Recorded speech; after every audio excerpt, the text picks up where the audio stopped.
One thing that's really helped me to let go of self-doubt and anxiety when I'm working with clients, when I'm working with the people around me, is to remember that I'm not doing this for me, that I'm doing this for them. And when I say I'm doing it for them, I'm not talking about my clients, all the people around me.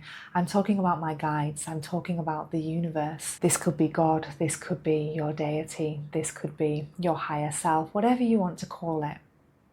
That the true purpose of you working with others for you, serving others, is that you are doing this service for something greater than yourself. So you kind of need to get out the way and become more of a channel rather than a bag of nerves. Especially when you're first starting out in client work, then we can feel very nervous about saying the wrong thing, about making a fool of ourselves, about not being as good as the client would expect. All of these thoughts that go around in our mind as a therapist, and especially as a new therapist. But you have been chosen.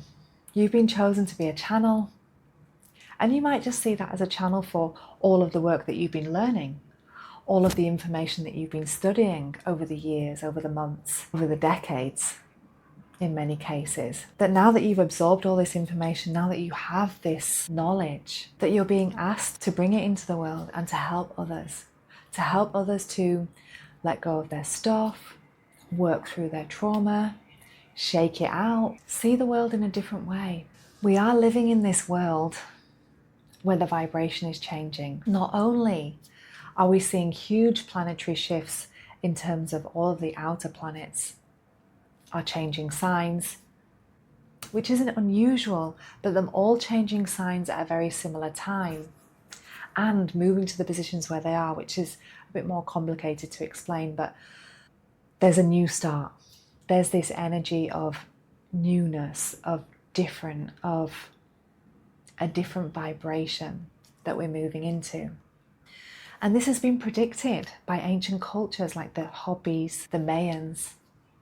We have things like solar flares, which you might be aware of, this sun weather that's happening that normally we don't recognize, but every now and then we'll get these strange power cuts or these incredible auroras that we saw recently, which are just the universe's way of going, hey, there's magic happening here. Are you listening? Are you feeling? Are you receiving this extra light that's coming through, this extra energy that's coming through to get you ready for the help that you're being asked to give? Because you might be thinking, oh God, everybody wants to be a therapist now, everybody wants to get into healing. But the reality is that we need it, because at the same time that there's a lot of people that are moving into these fields, that are feeling called to help others with their wisdom, there are a lot of people that are only just starting to feel these shifts, that are only just starting to recognize that there is an unseen world that they can tap into that can help them to feel more whole. So you've been chosen to be a healer, and astrology has been great for me to see what kind of healer I should be. And I knew that having a very strong Pisces and also having a strong what's called the 11th house, which is to do with communities and groups, that my work would involve connecting with people on a bigger level. And you can see these things in the chart. And of course, I could do something completely different. I could be working in charity. It's not that one position has one meaning, but when you have an idea of where you want to go, the astrological chart can just give you that extra support, give you that extra direction, give you ideas even. Recently, I was talking to a friend, and she is an Aries sun.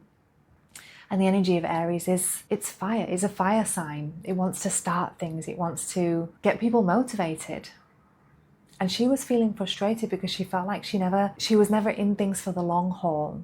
And when I explained to her that the Aries of energy often is about starting things and helping people to get going on new projects and even starting her own projects in an entrepreneurial way, but perhaps getting other people to help to maintain those things, to keep those things going. And when she saw it like that, she was like, oh yeah, that's true. I do always have these creative ideas and things that she wants to start, but she kind of beats herself up because she doesn't feel like she's in it for the long haul. And when you see those things, you can work with those energies. When we recognize what we're if you like, missing or not expressing as much as we would like to, then we can call that in with our intention. We can use crystals to support us. But really, as I was saying at the beginning, this is about realizing that you're here to drop the doubt, to drop the fear, the worry about if you're going to perform.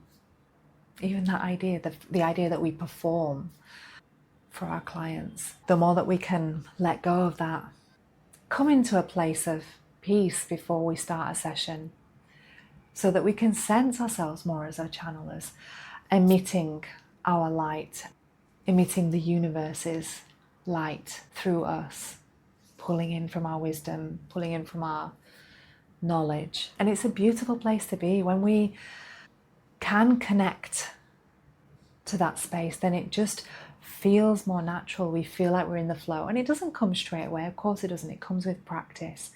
But part of the reason that we're talking about things in this way is so that you integrate more, so that you feel these words to be true for you as well. Thank you for watching.